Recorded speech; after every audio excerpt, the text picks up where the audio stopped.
Hello, welcome. Join me as I delve into 100 years of horror, one flick at a time. Thank you again to our top tier patron, Sean, and to anyone else out there listening, thank you, and stick around for many more episodes. Two significant names are about to be uttered. Carl Laemmle, producer, and Lon Chaney, actor.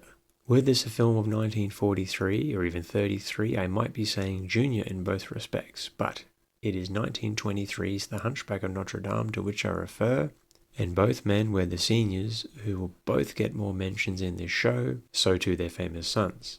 Unlike the previous two entries, for this picture we journey to the United States of America, although Laemmle was German if that counts for anything.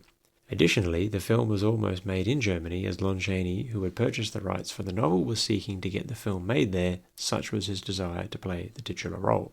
By the early 1920s, Lon Chaney was already a box office darling and a genuine star of early silent era Hollywood. Chaney was known for immersing himself in his roles and devising his own makeup.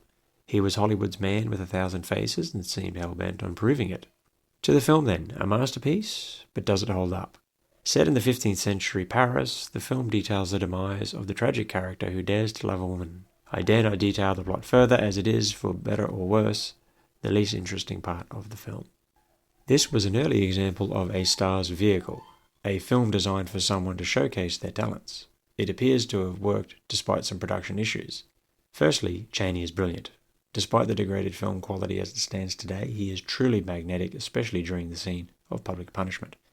The writing is effective, but only occasionally stellar. Swift run the sands of time, except in the hour of pain, as he suffers so. His stunt work is fantastic for the age and was unmatched, arguably, for decades.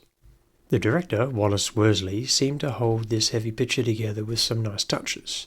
Symbolism, a spider and a moth, a nice combination of wide and close shots during dramatic sequences. It's all good enough to display the themes of class, war, and a somewhat anti-aristocratic tone. The gypsies were a common trope for decades in film, otherworldly and magical folk. Esmeralda is civilized from the wild. It doesn't hold up today, but keeps things moving along and is perfectly reasonable for the time. It is perhaps a good time to mention the different versions, as is common of the time. There are different prints, some films become damaged or are edited differently. In fact, there were several versions, including sound versions from 1930 with supplied music and sound effects. There were some interesting sexual elements that were reduced, but they are otherwise very similar. Or at least the ones viewed. Who knows what else is out there. The production was immense, and one of Hollywood's first bloated budget extravaganzas.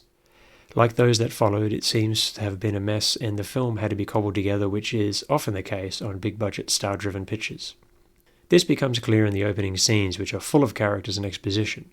Thankfully, once that is out of the way, the film ticks along nicely, and the very expensive sets, along with Chaney's performance, make it all worthwhile.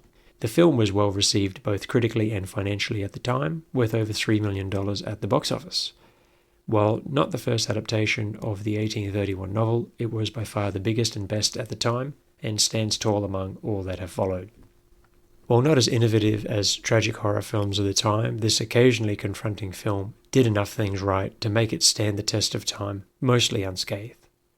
While light on horror, it still connects to the silent lineage of films about grotesques and the excluded that fans resonate with oh so well.